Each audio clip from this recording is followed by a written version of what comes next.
Welcome back, MA Economics students. Let's jump right into this exam-oriented explainer on Unit 2 of the Indian Economic. Today, we're going to take decades of data, competing theories, and historical shifts and weave them into one connected, cohesive economic story. So if you've been staring at a bunch of isolated exam questions, wondering how the heck they all fit together, well, you're absolutely in the right place. Okay, let's run through our mental syllabus real quick so you have that high-level clarity for your exams. We're looking at 1. The 1980s structural break, 2. Cracks and the 1991 crisis, 3. The lost decade to the 2000s boom, 4. The employment problem, 5. The inclusive growth challenge, and finally, 6. Convergence versus divergence. Let's get to it. Right, so keep this chronological roller coaster map in your head. We're traveling from that initial growth takeoff in the late 70s straight through to the massive early 2000s boom. Because, the Indian economy didn't just magically flip a switch overnight in 1991. It evolved through these very distinct but deeply connected phases. Section 1.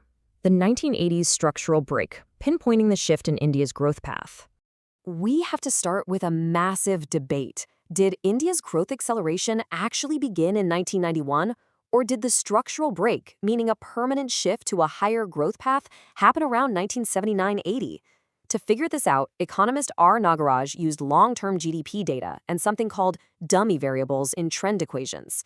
Basically, he tested specific dates to see if the slope of the growth line changed. And boom, he found the strongest break around 1979-80.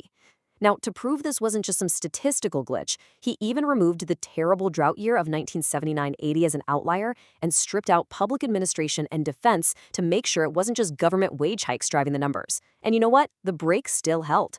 Later on, Balakrishnan and Parameshwaran took a different route using the biparon technique. This is super cool because it lets the data speak for itself endogenously, meaning they didn't pre-pick a policy date to test. The math itself found the turning point. And when you know it, it also pointed right to the late 1970s. Now, what's crucial here is separating the date of the break from the causes of the break. This gives you the exact competing theories you need to evaluate in your essays. Donny Roderick and Arvind Subramanian, they argue that a modest pro-business shift, just a slight change in the government's attitude toward private enterprise and a gradual relaxation of domestic controls, sparked the whole thing. Arvind Panagaria agrees growth rose, but he argues it was dangerously fueled by fiscal expansion and external borrowing, and that the 1991 reforms were what actually made it sustainable. Meanwhile, Balakrishnan and Parameswaran highlight that services, not just manufacturing, were the true heavy lifters, contributing more than 4 times the GDP rise. Here's a super simple formula to memorize for your exams. Base, break, boost. It perfectly summarizes the whole narrative. The earlier industrial base created during the planning period built the capacity. The structural break around 1980 kicked off the acceleration, and the 1991 reforms provided the boost to consolidate, sustain, and deepen that growth. Easy, right? Section 2. Cracks and the 1991 crisis. Why the early growth was fragile. Okay, moving into the 1980s. This faster growth actually created a completely misleading sense of comfort, masking some incredibly severe vulnerabilities. As scholars like Deepak Nair note, there is a precise causal chain here. First, the government spent way more than it earned, creating rising fiscal deficits. Because of this, imports started growing way faster than exports, widening the current account deficit. And to fund all of this, India relied heavily on rapid growth of expensive external debt, commercial borrowing, and non-resident deposits. It was a classic recipe for an external balance of payments crisis. Definitely use these acronyms to easily recall why the much-needed corrections were delayed. The cracks were FEDG, fiscal deficit, external imbalance, debt, and the growth illusion. That basically made policymakers way too comfortable. So why did they delay fixing it? BPIC. Borrowing was just a much softer option compared to the massive political costs of taxing powerful interest groups. Ultimately, as Rohit Lumba and Arvind Subramanian argue, a visible crisis was absolutely needed to force those painful adjustments. Section 3. Lost decade to the 2000s boom. From a sputtering industry to an absolute dream run. Now, you might be thinking 1991 fixed everything overnight. Well, not quite. The immediate reality led to what R. Nagaraj calls a lost decade in industry. To be clear, India didn't stop growing in the 90s, but manufacturing totally failed to become a strong engine of structural transformation, especially between 1997 and 2003. industry was hit by weak demand, poor infrastructure, slower agricultural growth, and external shocks like the Asian financial crisis. But then, fast forward to the 2000s. Post-2003-4, India had an absolute dream run. And this wasn't just the delayed success of the 91 reforms kicking in. It was a powerful upswing driven by rising exports, a massive surge in IT and business services, 10% manufacturing growth, higher domestic savings and investment, easy credit fueling construction and housing, and a really favorable global trade boom. Section 4. The employment problem, service sector-led growth and its limits. So while the 2000s brought this massive surge in GDP, we really need to look under the hood at the specific sectors driving it, because that directly impacts jobs. India's path is highly unusual. Lamba and Subramanian use these amazing terms: premature deindustrialization and precocious servicification. Basically, instead of taking the traditional path from agriculture to manufacturing and then to services, India just leapfrogged. But here's the catch. High-skill services like IT might boost GDP and exports, but they simply cannot absorb the massive wave of low-skilled workers leaving agriculture. And with manufacturing's share of GDP stagnating around 14 to 15%, millions of people were left trapped in informal, self-employed, or underemployed fallback roles in agriculture.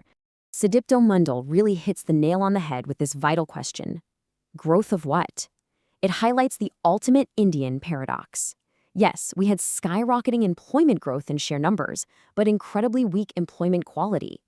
When so many workers remain trapped in the informal sector, we have to ask, what exactly is growing and who is actually benefiting? Section 5. The Inclusive Growth Challenge, looking beyond just the GDP numbers. As an economist, you have to be able to argue why GDP growth alone is totally insufficient. This brings us to inclusive growth. Remember the JPCE formula? Jobs, poverty reduction, capabilities, and equal opportunities. Nanak Kakwaini, Concur, and Son came up with this brilliant metric called the Poverty Equivalent Growth Rate, or PEGR. In simple terms, it links the size of growth to its distribution, proving that if inequality rises sharply, the poverty-reducing power of growth is essentially wiped out. Gaurav Dutt and Martin Ravalian confirmed this empirically for India. Yes, post-1991 growth did reduce poverty, but its impact was heavily constrained by rising inequality and the massive divide in rural-urban growth patterns. This phrase from Rohit Lamba and Arvind Subramanian is literal exam gold. Dynamism with incommensurate development.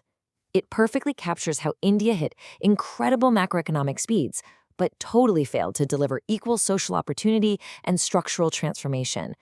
The GDP numbers looked incredibly dynamic, but development on the ground was deeply disproportionate. Section 6. Convergence versus Divergence, the Battle of the Indian States.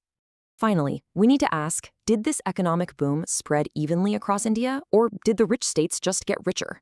To answer this, we look at how we measure catch-up. Beta convergence asks, are the poorer states growing faster than the richer ones? Sigma convergence asks, is the overall spread of inequality across all states actually falling over time? Well, the dominant evidence points heavily toward income divergence in the post-reform period. The richer states absolutely pulled away. But hang on, there is some nuance here. Absolute income convergence might have failed, but we did see limited conditional convergence. This means that when you account for differences in education, infrastructure, and governance, some poorer states did actually improve after 2000, seeing limited social convergence in indicators like literacy and life expectancy. We also see club convergence. This is where states with similar starting conditions converge within their own groups, creating a club of rich states, leaving massive gaps between them and a lagging club of states. So why did divergence dominate? Honestly, liberalization rewarded states that were already prepared. Richer states had pre-existing industrial clusters, ports, better infrastructure, and higher skills. So naturally, they soaked up the FDI and the skilled service jobs. This created a massive cumulative advantage.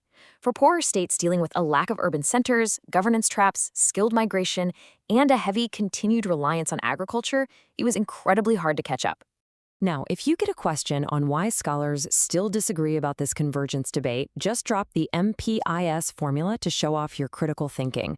The answer changes completely based on the measure used. Are we testing beta, sigma, conditional, or club?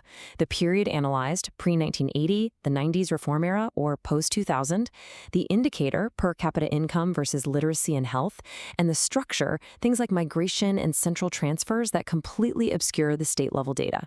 Has India achieved true economic development or merely growth and dynamism? Keep this provocative question in the back of your mind as you walk into your MA exams to help you synthesize everything we've just covered. From the 1980s structural break, through the crises, to today's service-led boom and employment challenges, India's story is one of undeniable growth, but an ongoing quest for true, inclusive development. Thank you so much for joining me on this explainer. Study hard, and I will catch you next time.